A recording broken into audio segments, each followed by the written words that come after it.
నమస్తే. ఆస్ట్రో మార్గం ఛానల్కి స్వాగతం.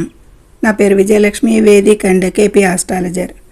ఈ వీడియోలో ఉగాది సంవత్సర ఫలితాలు మిథున రాశి వారికి అంటే మార్చి 19వ తేదీ 2026 సంవత్సరం గురువారం రోజున శ్రీ పరాభవనామ సంవత్సర ఉగాది ప్రారంభం అవుతుంది. ఈ నూతన సంవత్సరంలో మిథున రాశి అంటే మృగశిర 3-4 పాదాలు, ఆరుద్ర నక్షత్రం 4 పాదాలు, పునర్వసు 1-2-3 పాదాలు, వెరసి 9 పాదాల వారికి కూడా ఈ వృషభ రాశిలో వారికి ఈ 9 పాదాల వారికి కూడా ఈ ఫలితాలు అన్నీ కూడా వర్తిస్తాయి అనేది సూచించడం జరుగుతుంది. వారికి ఈ వృషభ రాశి వారికి గ్రహగతులు, ఆదాయ వ్యయాలు మరియు వివిధ రంగాల ఫలితాలు, ప్రమాద సూచనలు, హెచ్చరికలు, పరిహారాలు అన్నీ కూడా ఈ దీంట్లో చర్చించుకుందాము.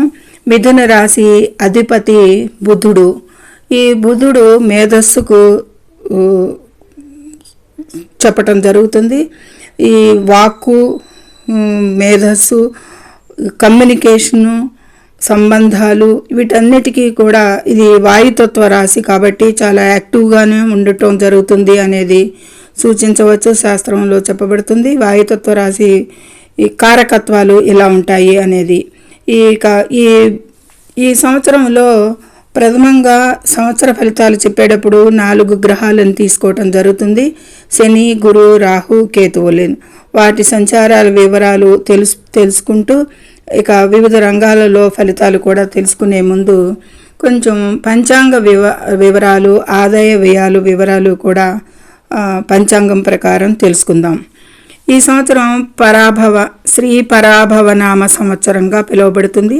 ఉగాది తిథి చైత్ర శుద్ధ పాడ్యమి మార్చి 19, 2026 ఉదయం 6:53 నుండి ప్రారంభం అవుతుంది అనేది సూచించబడింది పంచాంగంలో. ఇక మిథున రాశి ఆదాయ వ్యయాలు ఎలా ఉంటాయి ఈ సంవత్సరము అంటే కనుక ఆదాయం 8గాను, వ్యయం 11గాను ఉంది. ఆదాయం ఉన్న ఖర్చులు అధికంగా కనిపిస్తున్నాయి. రాజపూజ్యం 1, అవమానం 7గా సూచించబడుతుంది. కొద్దిపాటి జాగ్రత్తలు అవసరం ఈ విషయాలకి. అయితే మన గురు, శని, రాహుకేతుల సంచారాలకి అంటే శని ఈ మిథున రాశి వారికి 10వ స్థానములో 10వ స్థానములో అంటే కర్మస్థానములో సంచరించడం వల్ల వృత్తిపరంగా కఠిన శ్రమ ఉన్నప్పటికీ కూడా తగిన గుర్తింపు, ఫలితాలు పొందుతారు అనేది సూచించవచ్చు. ఇక ఈ సంవత్సరం మొత్తం కూడా శని మీనరాశిలో 10వ స్థానంలోనే సంచారం జరుగుతుంది. ఇక తదుపరి గురువు. ఈ గురువు ప్రస్తుతానికి రెండో స్థానంలో జన్మస్థానంలో జూన్ 4 వరకు సంచరించి 2వ స్థానంలో జూన్ నుంచి అక్టోబర్ 31 వరకు కూడా సంచరించడం జరుగుతుంది. ఆ తర్వాత 2వ స్థానంలో ఉచ్చ స్థితిలో గురువు ఉంటాడు. సంచరించడం వల్ల జూన్ తర్వాత ఆర్థికంగా రాజయోగమే పడుతుంది మిథున రాశి వారికి అనేది సూచించవచ్చు. ఇక రాహుకేతువులు. ప్రస్తుతానికి రాహు కుంభరాశిలో, కేతువు సింహరాశిలో సంచారం డిసెంబర్ 5 వరకు కూడా సంచరించి డిసెంబర్ 2026 5 నుండి రాహు మకర రాశిలో, కేతువు కర్కాటక రాశిలో సంచరిస్తారు. ఈ రాహుకేతువులు అపసవ్య దిశలో ప్రయాణం చేస్తారు కాబట్టి కుంభరాశి నుండి మకరానికి, సింహరాశి నుండి కర్కాటకానికి ప్రవేశించి సంచరించటం జరుగుతుంది. అయితే ఈ రాహుకేతువులు అనేది 9వ స్థానములో, కేతువు 3వ స్థానములో, 9వ స్థానములో రాహువు భాగ్యస్థానములో, కేతువు 3వ స్థానములో సంచరిస్తారు. డిసెంబర్ 5, 2026 రాహు మకరంలోకి, కేతువు కర్కాటకంలోకి అని చెప్పుకున్నాము. అయితే ఈ విధమైన ఫలితాలు ఏ విధంగా ఉంటాయి అనేది ఈ రాశుల ఈ గ్రహాల ప్రకారంగా సంచారాల వల్ల చెప్పుకుందాం.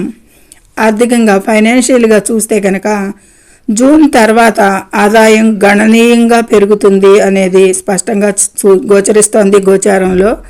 గతంలో నిలిచిపోయినవి ఏమైనా రావాల్సిన బకాయిలు అప్పులు తిరిగి రావడం వసూలవుతాయి అనేది స్పష్టంగా చెప్పవచ్చు.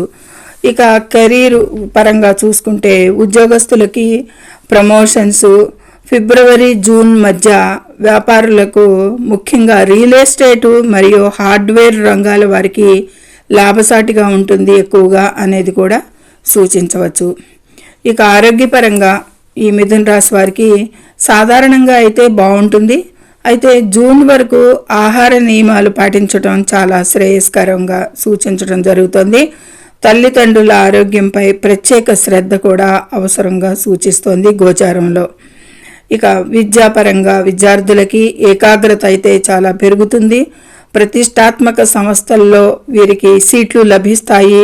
క్రీడాకారులకి మరియు సృజనాత్మక రంగంలో, సినిమా రంగంలో, మోడలింగ్ రంగంలో కళాకారులకి వారందరికీ కూడా మంచి గుర్తింపు అయితే లభిస్తుంది అనేది సూచించడం జరుగుతుంది. ఇక ఆస్తులు, కోర్టు వ్యవహారాలు ఈ విషయాలకు వస్తే కనుక ఆగస్టు నుండి అక్టోబర్ మధ్య ఆస్తి కొనుగోలుకి అనుకూలంగా రావచ్చు.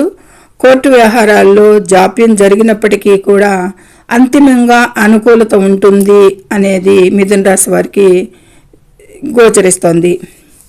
ఇక ప్రయాణాలు విషయాలకు వస్తే కనుక విదేశీ ప్రయాణాలకి మరియు విదేశాల్లో ఉద్యోగ ప్రయత్నాలకి కూడా ఈ సంవత్సరం మిశ్రమంగానే ఉన్న జూన్ తర్వాత అవకాశాలు పెరుగుతాయి అనేది సూచించడం జరుగుతుంది. ఇది ముఖ్య విషయాలు చర్చించుకున్నాము. అయితే జాగ్రత్తలు పాటించాల్సిన విషయాలు అంటే రాహువు భాగ్యస్థానంలో ఉండటం వల్ల దూర ప్రయాణాల్లో జాగ్రత్త అవసరం. విదేశీ ప్రయాణాలకి కారకుడు, విదేశీ ప్రయాణాలకి అనుకూలం ఉన్న దూర ప్రయాణాల్లో జాగ్రత్త అవసరం అనేది సూచించడం జరుగుతుంది. నమ్మిన వారి వల్ల మోసపోయే అవకాశం ఉన్నందున ఆర్థిక లావాదేవీల్లో చాలా అప్రమత్తంగా ఉండాలి అనేది కూడా సూచించడం జరుగుతుంది. ఈ రెండు విషయాల్లో కూడా చాలా జాగ్రత్తగా ఉండాలి ఈ మిథున రాశి వారు ఈ సంవత్సరంలో.